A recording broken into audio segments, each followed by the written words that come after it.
Olá, estamos começando mais uma edição do programa Assembleia do Campo. Hoje a gente vai falar sobre um segmento que está em fase de revitalização aqui no Espírito Santo após um longo período de redução de áreas de plantio. É a citricultura e quem vai explicar para a gente um pouco mais sobre essa atividade é o coordenador do programa de citricultura do INCAPER, o Flávio Lima Alves. Bom, Flávio, seja muito bem-vindo ao nosso programa pela primeira vez. Eu agradeço e espero retribuir aí a expectativa que vocês estão tendo sobre esse trabalho. A gente é que agradece. Primeiramente, Flávio, vamos explicar então para o nosso telespectador o que é o citrus, né? O citrus não se trata de uma fruta só, né? A citricultura ela abrange várias frutas, né?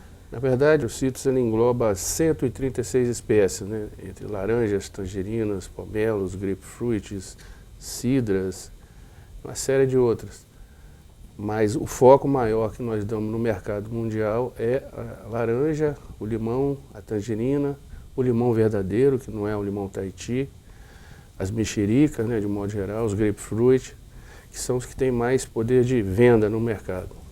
Ok, então para a gente falar um pouco sobre essa questão histórica, como eu falei, que houve redução de área de plantio aqui no estado, o que aconteceu com a citricultura capixaba a partir da década de 60, Flávio? Bem, na verdade, o citrus teve uma história anterior à década de 60, que foi a questão do vírus, né, da tristeza. É uma doença que apareceu no início dos anos dos 900, 1920, 1930, e dizimou realmente a citricultura, não só no Brasil, em várias partes do mundo. E a partir da década de 60, o Brasil saiu até na frente com esse programa de limpeza de plantas de vírus, né? E também com porta-enxertos tolerantes, e a partir daí o Espírito Santo, já na década de 50, através da Escola Agrotécnica de Rive, começou a fazer esse trabalho. E daí veio trazendo, trouxe para, o Ministério trouxe para Alfredo Chaves, depois a Incapa, a antiga Incapa, né, que hoje é a Incapé, absorveu esse programa, e agora, depois de 30 anos, a gente está novamente com bastante material, né, para poder diversificar a questão das cultivares, dos clones e também diversificação dos porta-enxertos, né? Esse programa de revitalização, como é que ele está? Em qual nível que ele está, na verdade?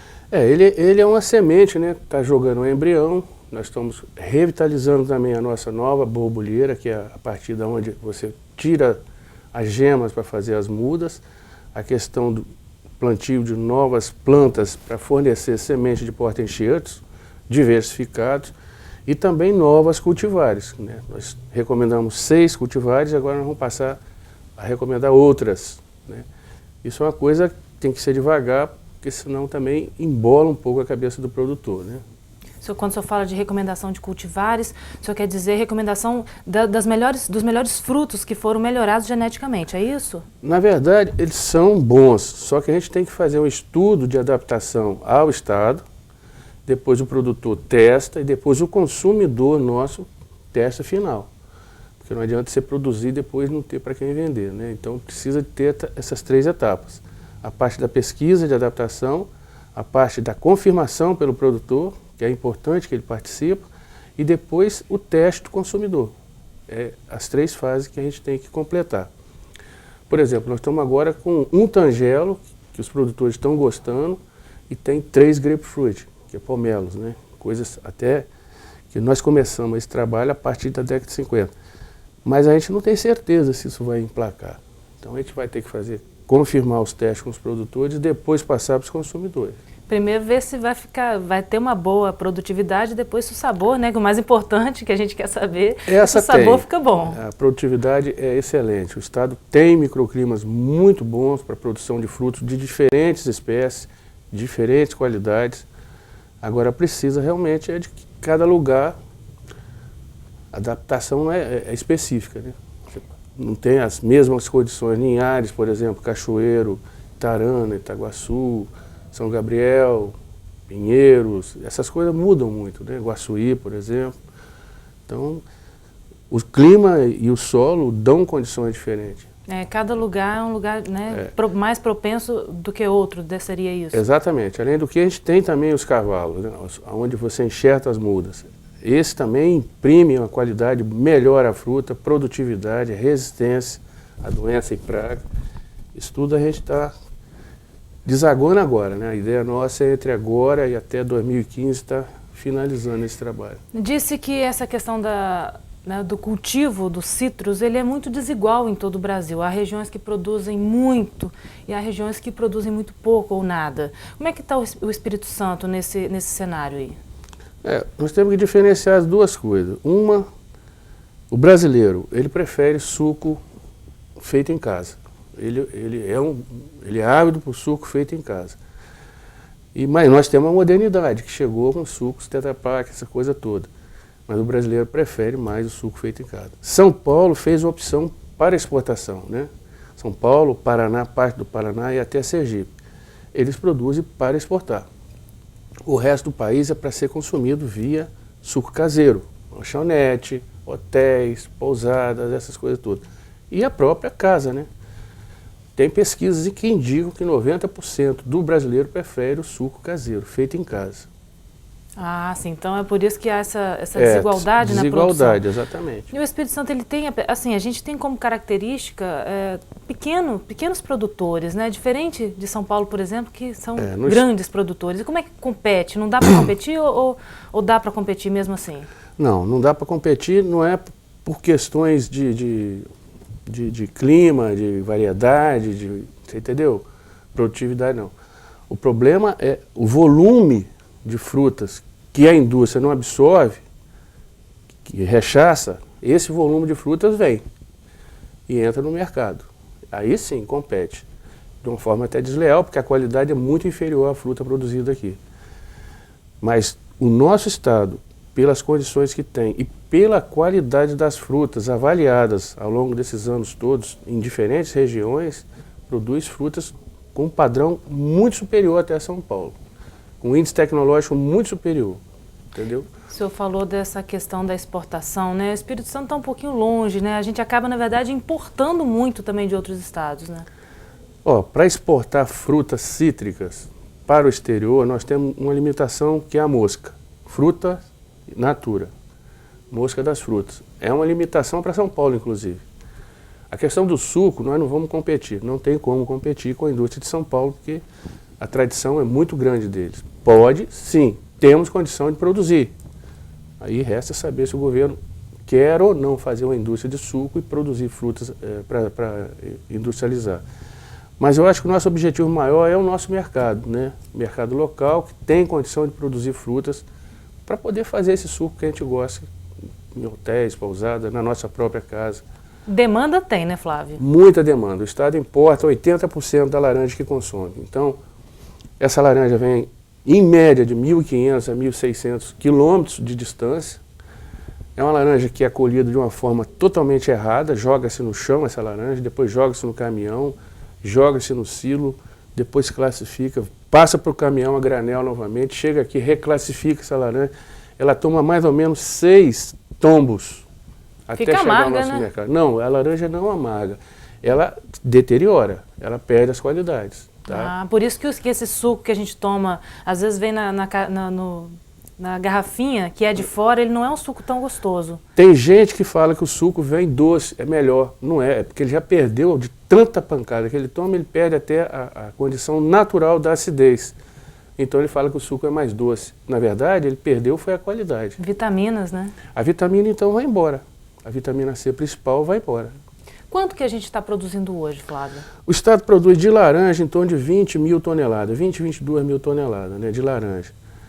Agora importa... Isso por mês ou por ano? Por ano. Por ano. É muito pouco, já produzimos mais. E importa em torno de 35 a 40 mil. Eu estou falando essa variação pequena, porque muito do que importa-se hoje, não temos mais o controle via SEASA, né? Tem muitos atacadistas e supermercadistas que importam direto. Então a gente perdemos um pouco o controle sobre esse montante total aí, mas é em torno de 35 a 40 mil toneladas de laranja.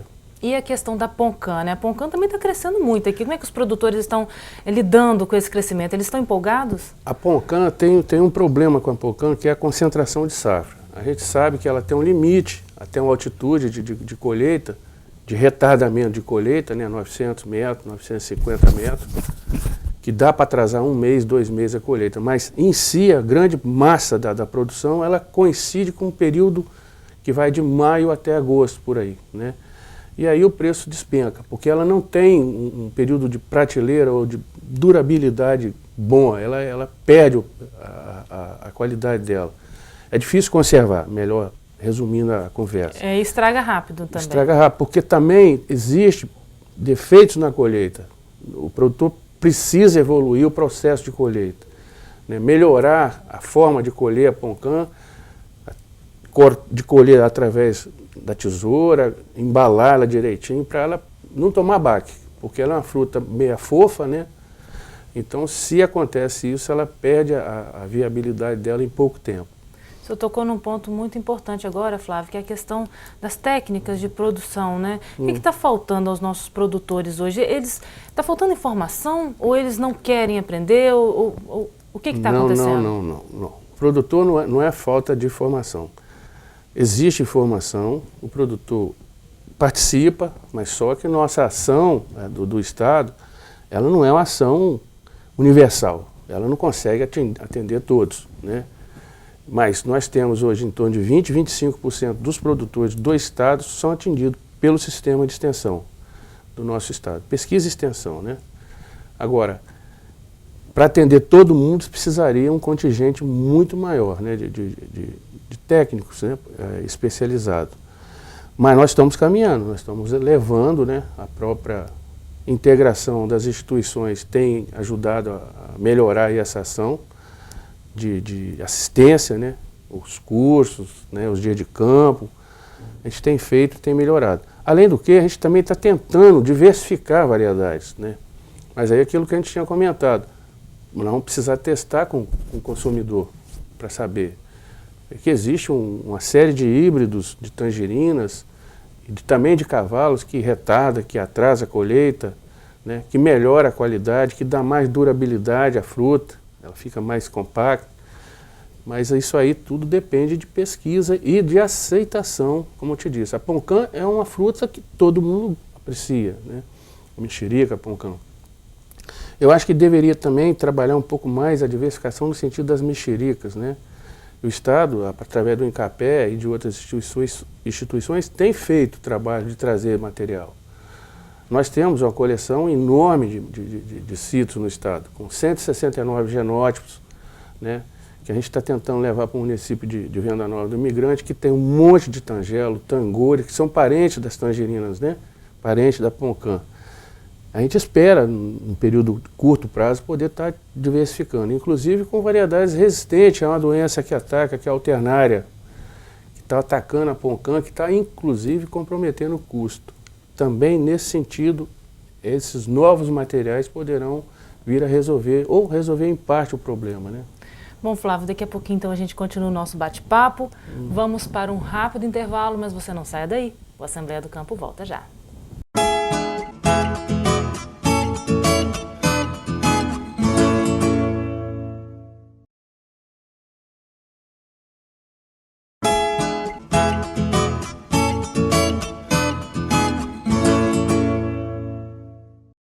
Estamos de volta para o segundo bloco do programa Assembleia do Campo, que hoje está recebendo o coordenador do programa de citricultura do Incapé, o Flávio Lima Alves. A gente, logicamente, está falando sobre citricultura, né, Flávio? Bom, existe aí uma possibilidade de criação de um polo, né, da citricultura aqui no Espírito Santo? Conta um pouquinho disso para a gente.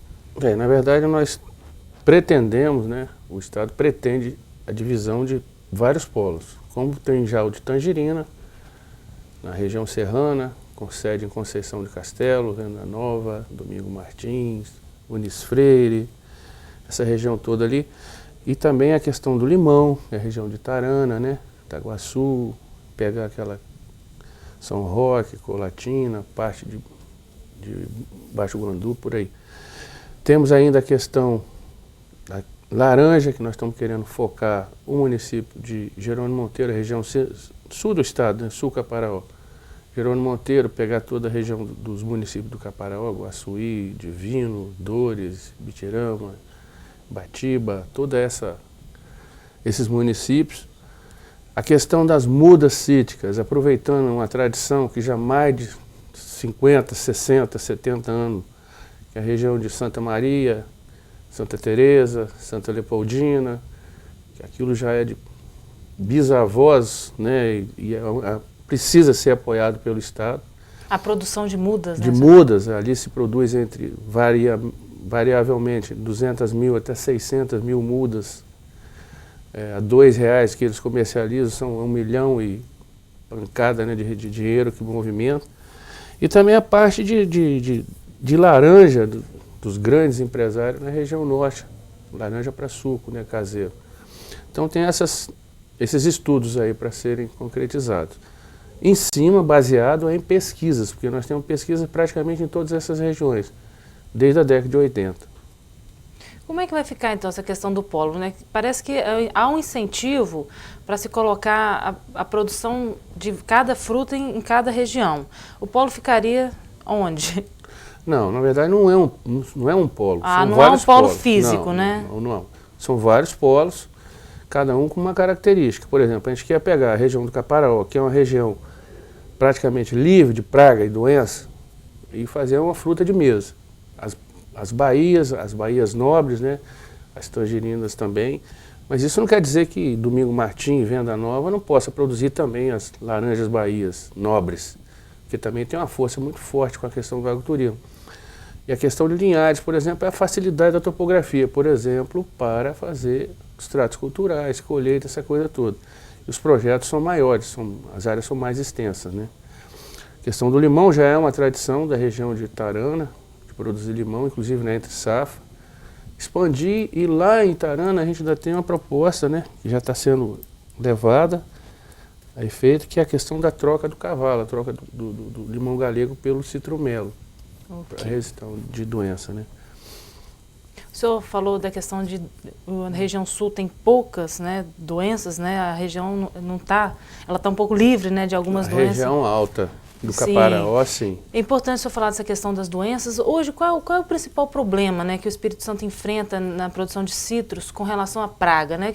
Tinha a mosca negra do citros, essa está controlada? Essa não chegou aqui ainda não. Não chegou aqui ainda não, né? Nós temos uma preocupação com a região de Jerônimo Monteiro, que é uma região tradicional, produtora de laranja folha murcha especificamente, uma laranja tardia que dá uma renda muito boa aos produtores, que é evitar trazer muda de fora, né, porque nós temos um problema, aliás, 2 problemas graves em São Paulo, que é a Xylella, que é uma bactéria, e o Green, que é outra bactéria. Só essas 2 doenças, elas repercutem 20% do custo de uma caixa de laranja.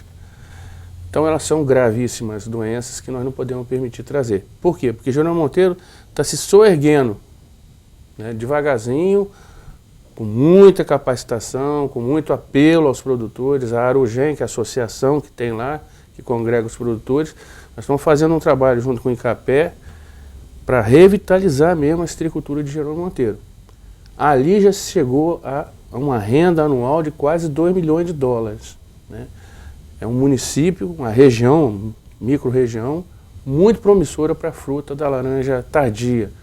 A folha murcha, a Valência, a Natal, né, a própria pera, não vai tão bem quanto vai a Natal, a folha murcha e a Valência, mas também vai bem. Ali sim, nós temos uma preocupação de não deixar a praga voltar. A pita preta, né, que é uma doença que fez com que as plantas fossem erradicadas na década de 2002, 2003, 2004, 2005, até 2008, uma redução muito grande de plantio. Então, esse trabalho que foi feito pelo IDAF, agora a gente tem que manter. E manter significa evitar o todo possível trazer muda de fora, porque nós temos viveiros bons, eu falei para vocês aqui, dos viveiros até de Santa Leopoldina, a gente tem que privilegiar a produção de muda aqui do Espírito Santo, né? Tem material adaptado, tem material pesquisado, tem material multiplicado, temos os cavalos para diversificar e fazer as mudas, temos a tecnologia da muda, então nós temos que privilegiar isso aqui dentro do Espírito Santo e evitar de todo custo trazer muda do sul de Minas e de São Paulo. Mesmo que venham aí com preços menores, né, Flávio? Pode vir de qualquer preço, de graça, mas não tem condição de a gente aceitar, isso é uma coisa que é contra os princípios, até o Estado investiu tanto nisso durante tantos anos, quer dizer, não vale a pena jogar isso tudo por terra e deixar a coisa frouxa, não. Tem que acochar, apertar, as fronteiras têm que funcionar, o IDAF tem que agir, para poder ver se a gente não permita, né, que o green, por exemplo, entre aqui no Espírito Santo. Até hoje nós não tivemos xilela, cancro, o green nunca apareceu por aqui, declínio. Essas doenças brabas de São Paulo, nós nunca tivemos no Espírito Santo. Nunca houve, e o estado é municiado pelo INCAPé, de norte a sul, de leste a oeste. Nunca foram encontradas, né? Quer dizer, não vale a pena a gente perder isso que a gente tem. Nós falamos da tradição que vem já de longa data, né? Essa introdução de material livre de vírus, que o estado está mantendo. A gente tem que privilegiar isso, manter isso para as futuras gerações. Por isso que a vigilância é tão importante, né? Mas com relação ao custo de produção, Flávio, assim, o produtor ele está conseguindo manter uma boa produção e receber um preço justo pela sua produção? Eu vou dar uma coisa mais ou menos equilibrada, tá? Em função, como eu te disse, nós temos um pequeno entrave hoje na produção, que é a questão da mosca da fruta. Você falou de mosca negra, mas não é. É a mosca das frutas mesmo. Ela está sendo um problema porque ela migra do café, o café é hospedeiro dela, ela migra para a fruta. Não é só para a laranja, para todas as frutas. E ela está elevando um pouco o custo. Então, um pé de laranja, você colhe 4, 5 centos. 400 a 500 frutas, tá? Um pé de laranja comum. De 1,5 a 2 centos você gasta. Então você tem um rendimento legal, tá? Quando essa coisa desequilibra, por exemplo, a mosca, você chega a 3. Então você ainda fica com 2. Então é mais ou menos essa ideia que eu quero. E o centro de laranja, ele varia. Na safra muito carregada, de R$8, ele chega até R$20 o cento. 100 laranja custa de 8 a 20. Aqui ela extrapola, né? Nós chegamos a 60, 70 reais uma caixa com 25, 30 quilos de fruto. Agora, em janeiro, em fevereiro, março, por aí. Agora deve estar em torno de 8, 12, 15 reais o cento, tá? Então, se quiser ter uma noção do que é o custo, é isso aí. Nós escolhemos de 4 a 5 centos e gastamos 1,5, 2, até 3, quando o problema da praga extrapola. É o que aumenta, né, também, aumenta. O então, custo bastante. Um lucro de 2 centos por cada planta, por cada pé de laranja. E o produtor está satisfeito com esse retorno? Sim, não é o caso da Poncã. Como eu te disse, a Poncã ela concentra a safra. Então ela cai. Agora, por exemplo, o preço dela está caindo. Se a gente tivesse meios de financiar equipamentos para conservar ela mais tempo em câmaras frias, era uma ajuda. Mas depois você tem que sair com ela para o tempo. Aí ela vai amadurecer rápido. Talvez até um conservante. É muito complicado. A situação da Poncã teria que fazer um escalonamento melhor de produção em várias regiões e tal, mas você não pode impedir a pessoa de plantar, né? O produtor ele tem o direito de escolher se quer ou não. Então fica difícil, porque a área expandiu muito. Apesar de a gente estar exportando 200, 250 mil caixas de laranja para o Nordeste, de Poncã para o Nordeste, não passa disso. Não tem como, eles não assimilam mais que isso. Flávio, e as tecnologias, como essas tecnologias de produção, elas podem ajudar o produtor a aumentar a sua produção? Hoje, o que está sendo usado para se produzir? Os citros, né? Todas essas, né? Laranja, poncã, limão. Não, o sistema, ele é um sistema simples, né? De produção de laranja. Praticamente, eu acho que todo mundo tem um pé de laranja no fundo de quintal e pelo menos a nossa geração, né? A minha e talvez até dos seus pais. Não é tão complicado. Calcário, que é uma coisa simples. Superfosfato, cloreto, sulfato, micronutrientes que tem de montão, a parte de adubação é simples. Né? E nós temos ainda muita matéria orgânica, né? Que é a palha do café, como composto, o próprio esterco da pecuária, que ajuda, e é muito barato também, esses dois produtos. Isso barateia custo. E também algumas coisas de alternativo, né? Que o Estado tem uma certa cultura desenvolvida aqui, até para o próprio INCAPé, alternativas de controle de praga e doença via produtos menos agressivos, né? O Estado tem, inclusive, iniciado pela própria Universidade Federal do Espírito Santo, na década de 80, se não me engano. Então a gente tem realmente algumas coisas boas. O que nós não temos, por exemplo, um pequeno produtor, é a região amorrada, né? Isso dificulta um pouco a cultura, né, de um modo geral, a condução das lavouras, porque morro é morro. Eu falei da região norte, Linhares, por exemplo, que é uma região plana que facilita a mecanização. Já as regiões tradicionais de frutas cítricas, elas são amorradas. Bom, Flávio, para a gente terminar então o nosso programa, né? O senhor já deu uma prévia, né, do que está por vir, né? O polo e várias outras atividades aí que já estão sendo implementadas para poder melhorar, né? Poder alavancar a produção da citricultura aqui no Espírito Santo. Resumindo, qual é o cenário que o capixaba, né, o produtor capixaba de citros, ele pode visualizar daqui a algum tempo? O que eu posso dizer, assim, que me alegra é o governo federal está se preocupando com a questão da alimentação, né, da classe mais humilde, mais necessitada, a alimentação das escolas, das creches, dos asilos.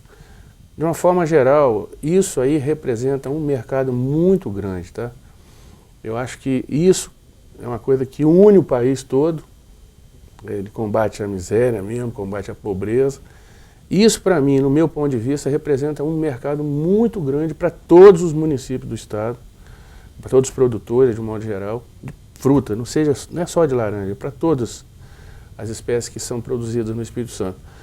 Para citros, então, eu acho que é uma coisa maravilhosa, né? Poder ver as crianças tomarem suco de laranja, comerem mexerica, tangerina pocã, tomar suco de limão, temperar suas saladas, que as pessoas não têm hábito, mas precisam adquirir o hábito de temperar saladas com limão, né, para evitar a questão da pressão alta via sal.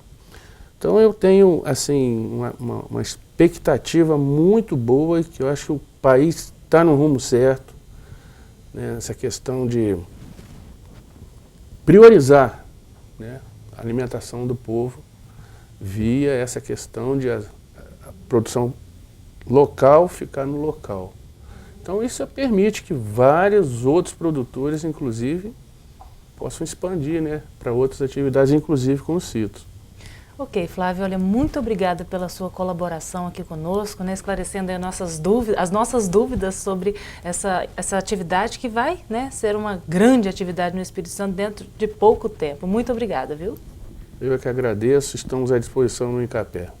Ok, encerramos aqui mais uma edição do programa Assembleia do Campo. A você que esteve conosco até agora, muito obrigada pela companhia. Eu te espero em nosso próximo encontro. Até lá!